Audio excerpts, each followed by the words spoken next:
오늘 우리 같이 나눌 말씀은 창세기 35장 1절에서 8절까지 말씀입니다. 제가 봉독합니다. 하나님이 야곱에게 이르시되 일어나 베델로 올라가서 거기 거주하며 내가 내 형 에서의 낯을 피하여 도망하던 때에 내게 나타났던 하나님께 거기서 제단을 쌓으라 하신지라. 야곱이 이에 자기 집안 사람과 자기와 함께한 모든 자에게 이르되 너희 중에 있는 이방 신상들을 버리고 자신을 정결하게 하고 너희들의 의복을 바꾸어 입어라. 우리가 일어나 베델로 올라가자. 내 환난 날에 내게 응답하시며 내가 가는 길에서 나와 함께 하신 하나님께 내가 거기서 제단을 쌓으려 하노라 하며 그들이 자기 손에 있는 모든 이방 신상들과 자기 귀에 있는 귀고리들을 야곱에게 주는지라. 야곱이 그것들을 세겜 근처 상수리 나무 아래에 묻고 그들이 떠났으나 하나님이 그 사면 고울들로 크게 두려워하게 하셨으므로 야곱의 아들들을 추격하는 자가 없었더라. 야곱과 그와 함께한 모든 사람이 가나안 땅 루스 곧 베델에 이르고 그가 거기서 제단을 쌓고 그곳을 엘 베델이라 불렀으니 이는 그의 형의 낯을 피할 때에 하나님이 거기서 그에게 나타나셨습니다. 리브가의 유모 드보라가 죽음에 그를 베델 아래에 있는 상수리 나무 밑에 장사하고 그 나무 이름을 알론 바굿이라 불렀더라. 아멘.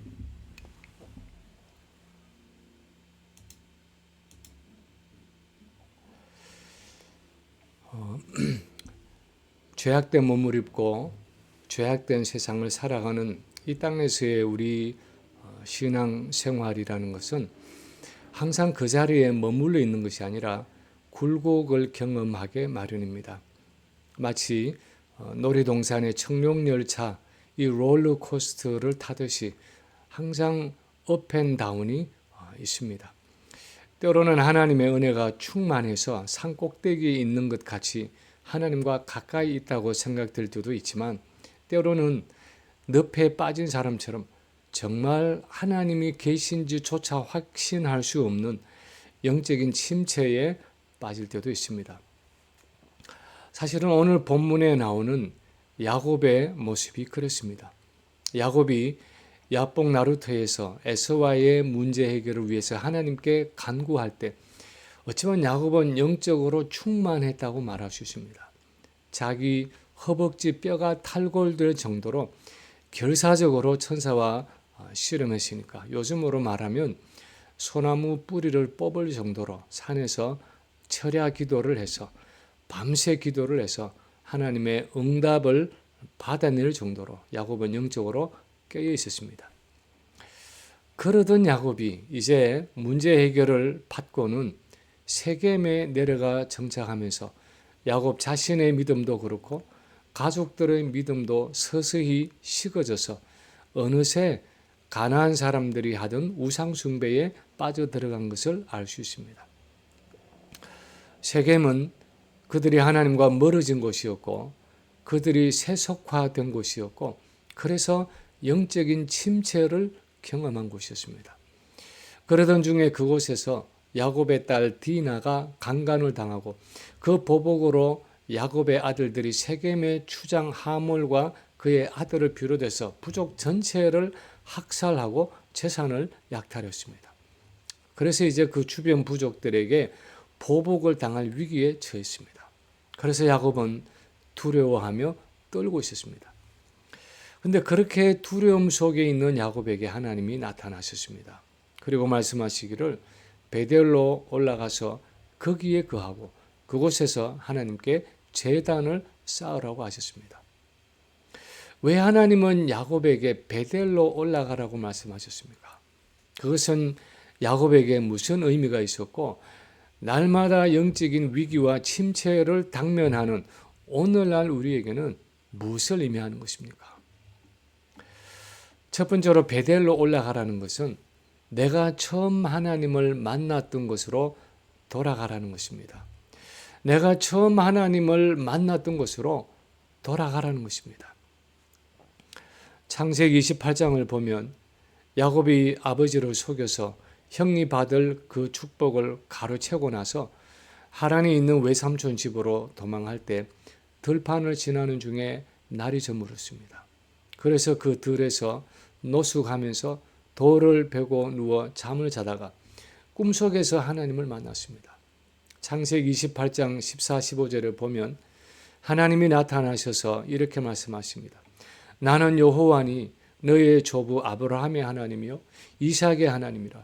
네가 누워있는 땅을 내가 너와 내 자손에게 주리니 내 자손이 땅의 티끌같이 많아져서 사방으로 퍼져나갈 것이며 땅의 모든 족속이 너와 내 자손으로 말미암아 복을 받으리라.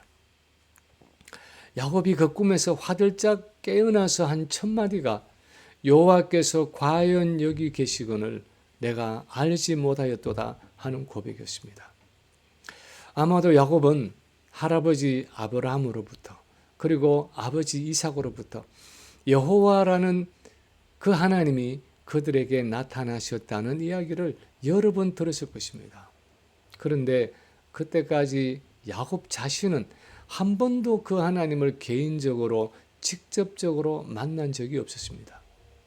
그런데 이 베델의 들판에서 야곱은 그렇게 말로만 듣던 하나님을 처음으로 인격적으로 1대1로 대면한 것입니다.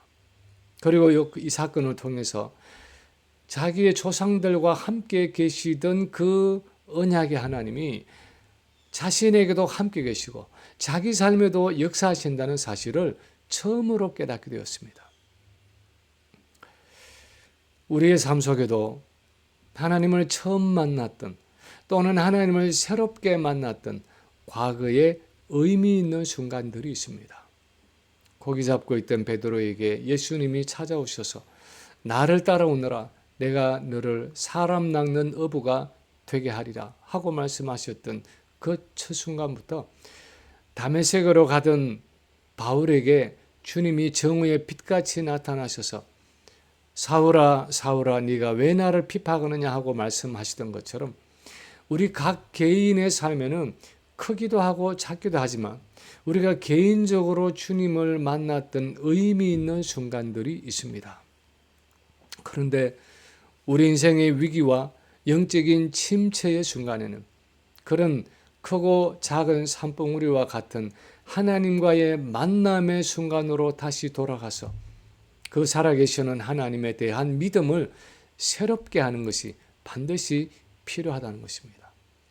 비록 세월이 많이 흘러가고 내 주변의 환경이 변하고 나의 상황이 달라졌다고 해도 내가 예전에 만났던 그 하나님은 늘 한결같이 나와 함께 계신다는 그 사실을 다시 한번 기억하고 상기할 필요가 있다는 것입니다. 저는 어릴 때부터 교회를 다녔지만 개인적으로 대학 시절 3년간의 그 방황 끝에 하나님을 새롭게 만났습니다. 구정에 어른들께 세배하러 가자는 친구의 손에 이끌려서 그 친구의 이모님께 세배를 드리고 신년이라고 축복 기도를 받았는데 그 기도 속에서 나를 찾아오셔서 만나주신 그 주님의 음성을 아직도 잊을 수가 없습니다. 나는 너를 이렇게 사랑하는데 너는 왜 그렇게 방황하느냐 말씀하시던 그 주님의 음성이 아직도 귀에 쟁쟁하게 울리는 듯합니다.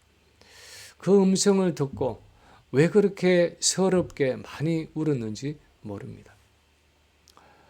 그런데 우리 모두에게는 이렇게 하나님이 찾아오셔서 나를 만나주신 두드러진 은혜의 순간들이 있다는 것입니다.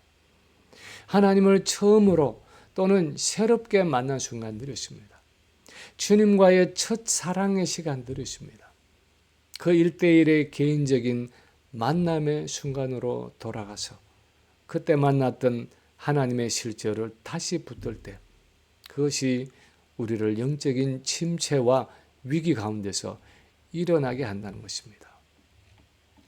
두 번째로 베델로 올라가라는 것은 우리를 향한 하나님의 약속이 있는 자리로 돌아가라는 것입니다. 우리를 향한 그 하나님의 약속이 있는 자리로 돌아가라는 것입니다. 창세기 28장 15절에 보면 꿈속의 사닥다리 위에서 하나님이 이렇게 약속을 주십니다. 내가 너와 함께 있어서 네가 어디로 가든지 너를 지키고 너를 인도해서 이 땅으로 돌아오게 할 것이다. 내가 네게 허락한 것을 다 이루기까지 너를 떠나지 아니하리라. 하나님은 아브라함에게 하셨던 그 약속, 그의 후손을 통해서 큰 민족을 이루겠다는 그 약속을 확인해 주셨을 뿐 아니라 야곱 개인적으로도 항상 함께 하셔서 인도하시고 하나님이 야곱에게 계획하신 것을 다 이룰 것이라고 말씀하셨습니다. 사실 이것은 엄청난 약속이었습니다. 왜냐하면 야곱의 일생 가운데 하나님이 항상 함께 하셔서 그의 일생에 이루어야 할 하나님의 계획과 뜻을 반드시 이루시겠다는 일종의 보증과 같은 것이었기 때문입니다. 미국에 살아보면 어떤 물건을 살 때 라이프타임 워런티라는 것이 있습니다. 예를 들어서 어떤 홀세일 센터에서 자동차 타이어를 사면 라이프타임 워런티가 있습니다. 그 타이어가 그 차에 붙어 있는 한 그것이 얼마나 오래되었든 얼마나 닳았든 어떤 방식으로 타이어에 구멍이 나든 커버가 된다는 것입니다. 문제가 생기면 반드시 새로운 타이어로 갈아준다는 것입니다.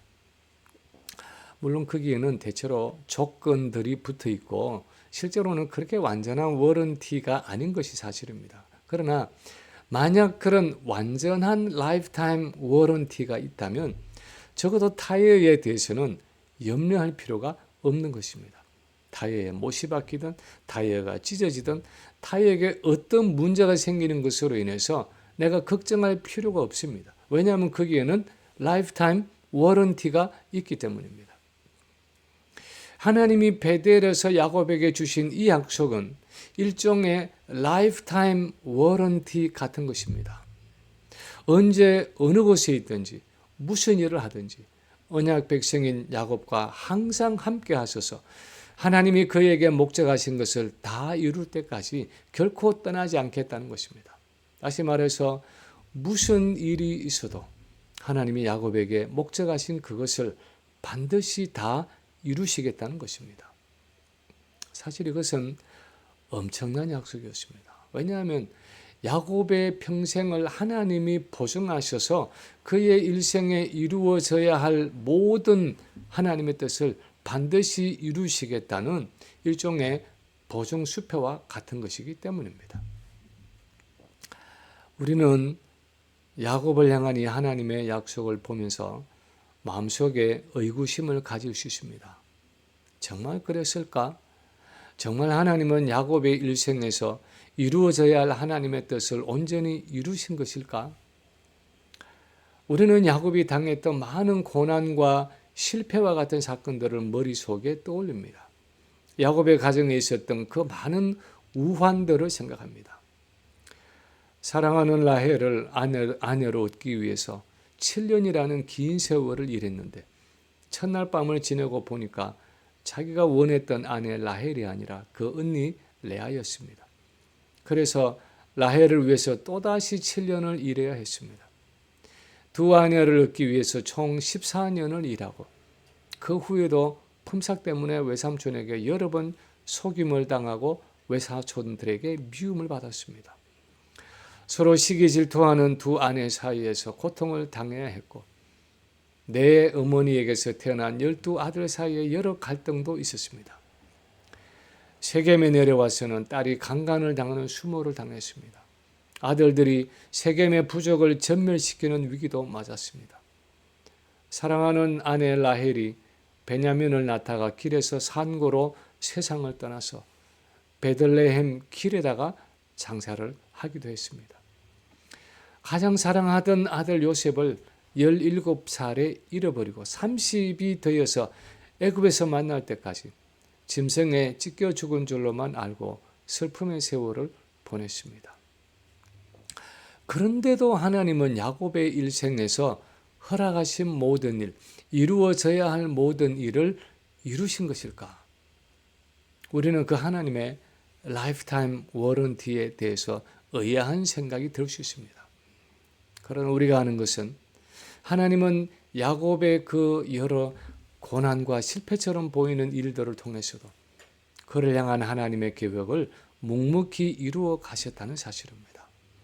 하나님은 고난을 통해서 야곱을 야곱에서 이스라엘로 믿음의 사람으로 만들어 가셨을 뿐 아니라 이스라엘의 12지파를 이루실 12아들을 그를 통해서 준비하시는 그 구속사의 작업을 진행해 가신 것입니다.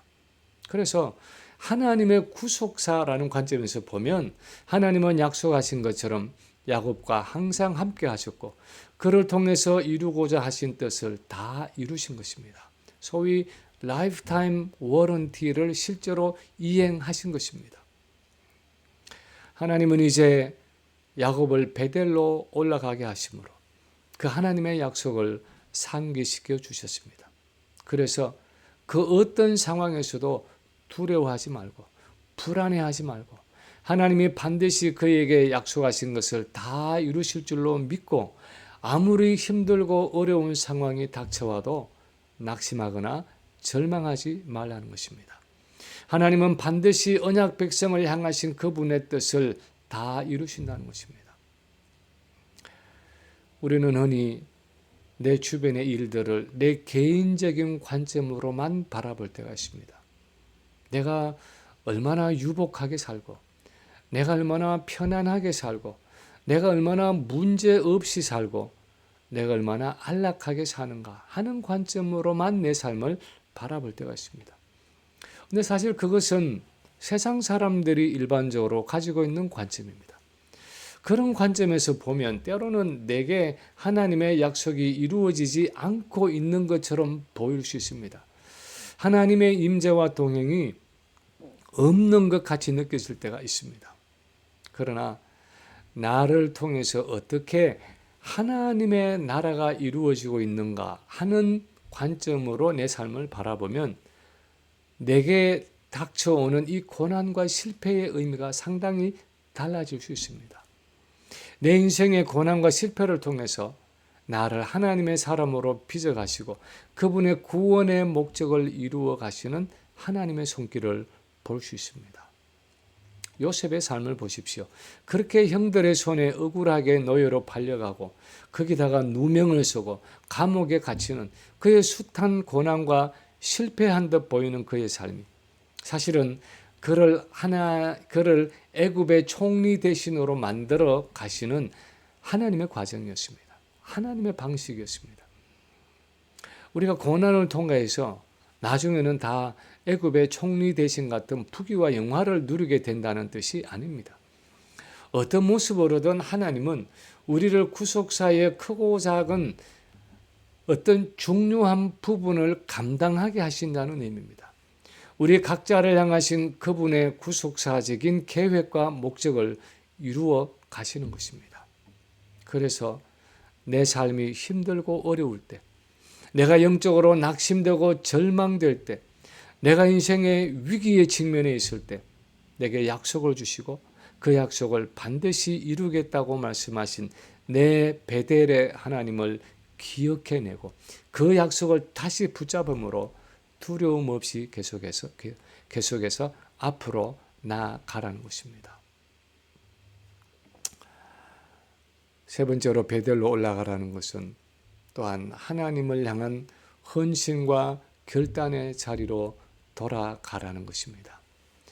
하나님을 향한 헌신과 결단의 자리로 돌아가라는 의미입니다.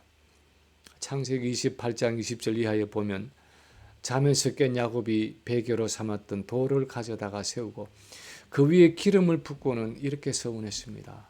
하나님이 나와 함께 계셔서 내가 가는 길에서 나를 지키시고 먹을 떡과 입을 옷을 주시어 내가 평안히 아버지 집으로 돌아가게 하시면 여호와가 나의 하나님이 되실 것이요 내가 기둥으로 세운 이 돌이 하나님의 집이 될 것이요 하나님께서 내게 주신 모든 것에서 10분의 1을 내가 반드시 하나님께 드리겠나이다. 야곱은 하나님이 그렇게 약속을 이루어 주신다면 여호와가 나의 하나님이 되실 것이요 라고 말했습니다. 이제부터는 여호와를 나의 하나님, 내 언약의 하나님으로 섬기겠다는 것입니다. 11조를 드리겠다는 것은 그의 삶을 온전히 하나님께 맡기겠다는 일종의 헌신이었습니다. 완전하지는 않았지만 적어도 자신이 하나님의 언약 백성인 것을 인정하고 이제는 언약 백성답게 살아가겠다는 그 야곱의 서원과 결단과 헌신이 있던 곳이 베델이었습니다. 근데 사실 야곱은 그 장소를 떠나고 나서는 그 베델에서 서원한 것처럼 그렇게 언약 백성다운 삶을 살아가지 못했습니다. 여호와를 자기의 하나님으로 섬기겠다고 약속하고 서원은 했지만 밧단 아람을 떠날 때 그의 아내 라헬이 아버지의 드라빔을 훔쳐와서 섬기는 것을 막지 못했습니다. 세겜에 와서도 그동안 아내와 아들들이 이방신들을 섬기고 우상숭배하는 것을 막지 못했습니다.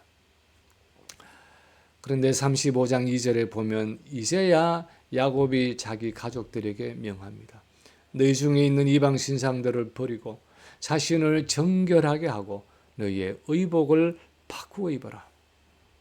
그리고는 그 모든 이방 신상과 우상들을 거두어서 세겜 근처 상수리 나무 아래에 묻고 떠납니다. 야곱이 세겜에서 영적인 침체를 경험하고 위기를 맞이하게 된 것은 하나님이 그를 떠났기 때문이 아니었습니다. 하나님이 그분의 약속을 잊고 있어서가 아니었습니다. 하나님이 그의 삶 가운데 역사하지 않아서가 아니었습니다. 사실은 야곱이 하나님을 떠나 있었기 때문이었습니다. 야곱이 하나님의 약속을 잊어버리고 있었기 때문입니다. 야곱과 그의 가족들이 서원하고 헌신한 대로 살아가지 못했기 때문이었습니다. 그래서 이제 모든 우상을 버리고 자신을 정결하게 하고 옷을 갈아입음으로 자신을 다시 한번 하나님께 온전히 헌신할 필요가 있었다는 것입니다. 그동안 하나님과의 교제를 가로막고 있던 죄의 장애물들을 제거할 필요가 있었습니다. 그러면 얼마든지 하나님의 역사하심을 다시 경험할 수 있다는 것입니다. 실제로 야곱이 이방 신상들을 다 상수리 나무 아래에 묻고 몸을 정결케 하고 의복을 바꾸어 입고 그 세겜 땅을 떠났을 때 야곱이 두려워하고 떨던 그 주변의 부족들이 오히려 야곱을 두려워하면서 아무도 추격하지 않고 그들을 보내주었다고 본문 5절에서 기록하고 있습니다. 원래 그 가나안은 하나님이 아브라함의 자손들에게 주신 땅이었기 때문에 하나님과의 바른 관계 속에 있기만 하면 그 가나안 거민들이 하나님의 백성들을 두려워하게 되어 있었습니다. 그런데 문제는 그동안 야곱에게 온전한 헌신과 성별이 없었기 때문에 오히려 야곱이 그들을 두려워하며 떨고 있었던 것입니다. 우리의 삶은 어떻습니까? 혹 야곱과 같은 영적인 침체에 빠져 있지는 않습니까? 인생의 위기에 직면해서 세상이 주는 불안과 염려와 두려움이 나를 엄습하고 있지는 않습니까? 하나님은 함께 계신다고 말씀하시는데 나는 여전히 그 하나님의 임재와 능력을 경험하지 못하고 무력하게 살아가고 있지는 않습니까? 감리교의 창시자 요한 웨슬리가 미국의 조지아주에 와서 2년간의 선교 사역을 실패하고 영국으로 돌아가던 중에 배가 큰 풍랑을 만나게 되었습니다. 돛대들이 다 부러지고 바다 위에서 가랑잎처럼 흔들리는 배가 이제 침몰 직전이라서 모든 사람들이 죽음의 공포에 쌓여 있었습니다. 웨슬리 자신도 너무나 두려워서 어쩔 줄 몰라 하고 있는데 배 한 구석에서 한 무리의 사람들이 모여서 아주 평화롭게 찬양을 부르고 있었습니다.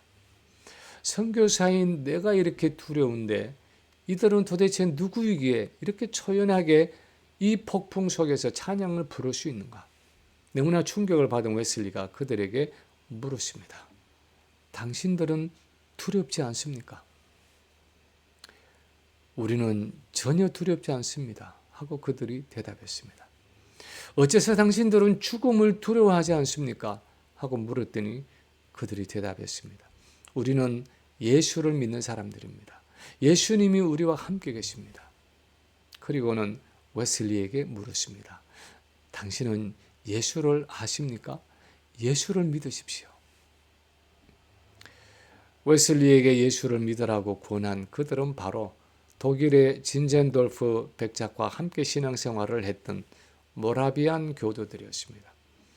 나중에 웨슬리는 영국에 도착해서 그들의 수요 집회에 참석을 해서 루터의 로마서 주석을 들으면서 심장이 뜨겁게 타오르는 체험을 했습니다.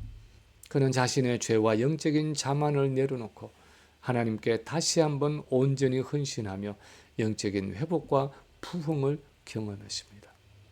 웨슬리가 버린 우상은 아마도 5대째 목사 가문에서 자라났고 영국 최고의 대학인 옥스포드에서 신학을 공부하고 거기서 강의도 하고 사역을 위해서 갖추지 않은 것이 없다는 나도 모르는 자만이었을 것입니다. 그 자만의 우상을 버리고 예수 그리스도만 온전히 의지했을 때 그를 통해 하나님이 다시 역사하시기 시작했습니다. 그런데 웨슬리뿐 아니라 우리 모두가 다 우리의 우상을 버리고 하나님께 우리의 서원과 결단을 지킬 때, 하나님께 온전한 헌신을 드릴 때 오늘도 하나님은 그분의 약속을 지키시고 내가 계획한 모든 것을 다 이루기까지 결코 떠나지 아니하리라 하고 우리의 평생을 보증하시던 그 약속을 지키신다는 것입니다. 우리에게 영적인 침체가 찾아오고 우리가 인생의 위기 가운데 처할 때 해야 할 일이 무엇입니까? 나의 베델로 올라가는 것입니다. 내가 살아계신 하나님을 처음 만났고 나를 향한 하나님의 약속이 있고 하나님을 향한 서원과 헌신을 했던 장소, 그 시간으로 돌아가서 그때 하나님이 내게 어떻게 나타나셨고 그때 하나님이 내게 어떤 약속을 주셨으며 그때 내가 어떤 서원과 결단을 했는지를 다시 한번 기억하고 그것을 붙잡는 것입니다. 야곱이 죄악된 세겜을 떠났던 것 같이 내가 세속의 모습 속에 지내왔던 그 시간들을 청산하고 내 모든 우상들을 다 버리고 마음을 정결케 하고 옷을 갈아입고 하나님이 나를 만나 주셨던 그 베델로 올라가는 것입니다. 그때 하나님의 온전한 임재가 다시 한번 우리에게 이루어지고 그분의 계획과 뜻이 우리 삶 가운데 온전히 이루어지고 그분의 능력이 우리 안에 충만히 역사하는 것을 경험할 수 있을 것입니다. 오늘도 이렇게 본문의 야곱처럼 베델의 하나님께로 올라가는 저와 여러분의 삶이 되시기를 주님의 이름으로 간절히 축원합니다.